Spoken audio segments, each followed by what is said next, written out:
తెలంగాణలో sarpanch, MPTC, ZPTC ఎన్నికల సందడి మొదలైంది. తాజాగా మంత్రి పొంగులేటి శ్రీనివాసరెడ్డి ఎన్నికల షెడ్యూల్పై కీలక అప్డేట్ ఇచ్చారు.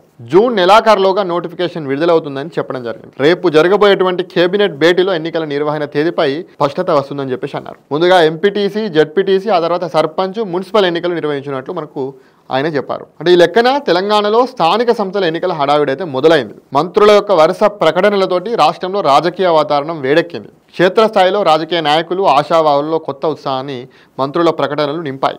అధికార కాంగ్రెస్ పార్టీతో పాటు ప్రతిపక్ష పార్టీలు కూడా ఎన్నికల సన్నాహాల్లో నిమగ్నమయ్యాయి. సర్పంచ్, ఎంపీటీసీ, జడ్పీటీసీ ఎన్నికలకు సంబంధించిన షెడ్యూల్పై తాజాగా మంత్రి పొంగులేటి శ్రీనివాసరెడ్డి ఒక కీలక అప్డేట్ ఇవ్వడంతో ఎవరైతే ఆశావాహులు, రాజకీయ నేతల్లో కొంత ఉత్సాహం అయితే వచ్చిందని చెప్పవచ్చు. ఎందుకంటే జూన్ నెలాఖరులో స్థానిక సంస్థల ఎన్నికల నోటిఫికేషన్ విడుదలవుతుందని చెప్పడంతో రేపు జరగబోయేటట్టు కేబినెట్లో చర్చించి ఎన్నికల తేదీపై కూడా స్పష్టత ఇస్తామని చెప్పేసి పొంగులేటి శ్రీనివాసరెడ్డి ప్రకటించారు. అయితే ముందుగా ఎంపీటీసీ, జడ్పీటీసీ ఎన్నికలు జరుగుతాయని, ఆ తర్వాత సర్పంచ్ అంటే గ్రామ పంచాయతీ, మున్సిపల్ ఎన్నికలు నిర్వహిస్తున్నామని చెప్పేసి పొంగులేటి శ్రీనివాసరెడ్డి గారు చెప్పడం జరిగింది.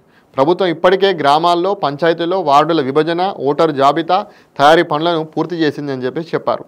అయితే ఎంపీటీసీల విభజన, ఓటర్ జాబితాను కూడా సిద్ధం చేసి ఎన్నికలకు సన్నద్ధమవుతుందని చెప్పేసి మంత్రి గారు తెలియజేయడం జరిగింది. అయితే కాంగ్రెస్ ప్రభుత్వం ఏర్పడిన తర్వాత జరుగుతున్నటువంటి తొలి స్థానిక సంస్థల ఎన్నికలు. అయితే గత ఏడాదే ఎన్నికలు నిర్వహించాలని చెప్పేసి అనుకున్న వాయిదా పడుతూ వస్తున్నాయి. ఈ ఎన్నికలను ఇప్పుడు నిర్వహించడం ద్వారా క్షేత్రస్థాయిలో తమ పట్టును బలోపేతం చేసుకోవాలని అధికార కాంగ్రెస్ పార్టీ భావిస్తుంది. ఇటీవల అమలు చేసినటువంటి రైతు భరోసా, మహాలక్ష్మి వంటి పథకాలను ప్రజల్లోకి తీసుకెళ్లి లబ్ధి పొందాలని కాంగ్రెస్ పార్టీ చూస్తుంది. మరోవైపు ప్రతిపక్ష బీఆర్ఎస్ పార్టీ కూడా ఎన్నికలను తమ బలాన్ని తిరిగి నిరూపించుకునేటువంటి అవకాశంగా కూడా బీఆర్ఎస్ భావిస్తుంది. గ్రామ స్థాయిలో తమ కార్యకర్తలను, నాయకులను క్రియాశీలం చేసేందుకు ఎన్నికలను వినియోగించుకోవాలని యోచిస్తుంది. అయితే బీజేపీ కూడా లోక్సభ ఎన్నికల్లో విజయం తర్వాత స్థానిక సంస్థల ఎన్నికల్లోనూ మెరుగైన ఫలితాలు సాధించి రాష్ట్రంలో తమ ఉనికిని మరింత పటిష్టం చేసుకోవాలని భారతీయ జనతా పార్టీ చూస్తుంది. అయితే మంత్రుల ప్రకటనల నేపథ్యంలో త్వరలోనే ఎన్నికల షెడ్యూల్ విడుదలయ్యేటువంటి అవకాశం అయితే ఖచ్చితంగా కనబడుతుంది. దీంతో రాష్ట్రంలో రాజకీయ వేడి మరింత రాజుకోనుంది. అన్ని పార్టీలు తమ అభ్యర్థుల ఎంపిక, ప్రచార వ్యూహాలపై దృష్టి సారించనున్నాయి. ఎన్నికల్లో పోటీ చేసేటువంటి అభ్యర్థులు పోటీకి సిద్ధమవుతున్నారు.